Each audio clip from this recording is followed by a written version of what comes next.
Okay, so as I'm reading, I just turned to Nehemiah.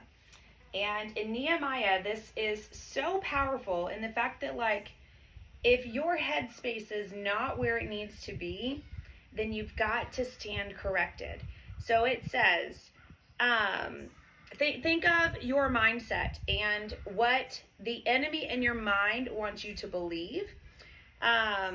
It says Sanballat was angry when he learned that they were rebuilding the wall. He flew into rage and mocked the Jews, saying in front of his friends and the Samaritan army officers, "What does this bunch of poor, feeble Jews think they're doing? Do they think they can build the wall in a single day by just offering a few sacrifices? Do they actually think that they can make something of stones from a rubbish of heap and charred ones at that?" And so I feel like sometimes when you are looking at your business or whatever this is, and you're like, but God, how am I going to do it? I only have a few pieces of rubble. I only have, like, I don't feel like this can happen. And I mean, he's literally saying right here, what do these poor, feeble Jews think they're doing? So your mind, your enemy could be like, what do you think you're doing, Cassie? What do you think you're doing?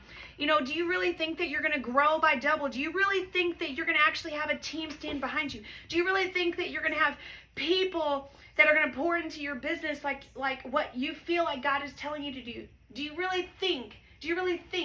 And that's how the enemy works, is do you really think that can actually happen?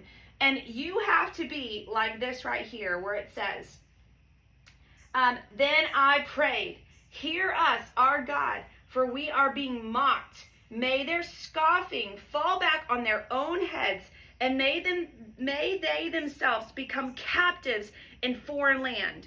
And so I think that it's powerful and it's such a reminder that if you truly believe in your heart of hearts that God has put you in this place, God has put you on here on purpose for a call, for a reason, then He is going to make a way. It is up to you to pray and believe that He's going to move mountains. He's going to provide beautiful things because He has set it on your heart. It is up to you to be able to turn the enemy away in your mind, to turn the enemy and the doubts and the defeats and the things that you feel like you can't do, because you can't. God is the only one that can. God is the only one that can provide the solutions to your business, to your mind, to your heart. He's the only one to set you free and to rebuild the wall, to rebuild what He's calling you to do, to have you hear what He is telling you to do. So go and know that He's going to double your business. He's going to double your anointing and whatever that is for your life, your calling, and what He has called you to do. He will if you believe it.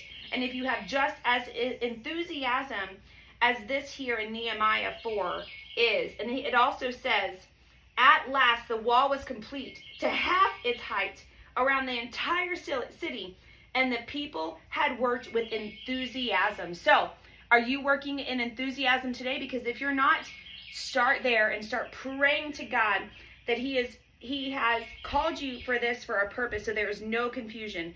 There is nothing that's going to stop you, because the enemy is going to try to create fury and anger and doubt and distrust and everything in your heart and in your mind.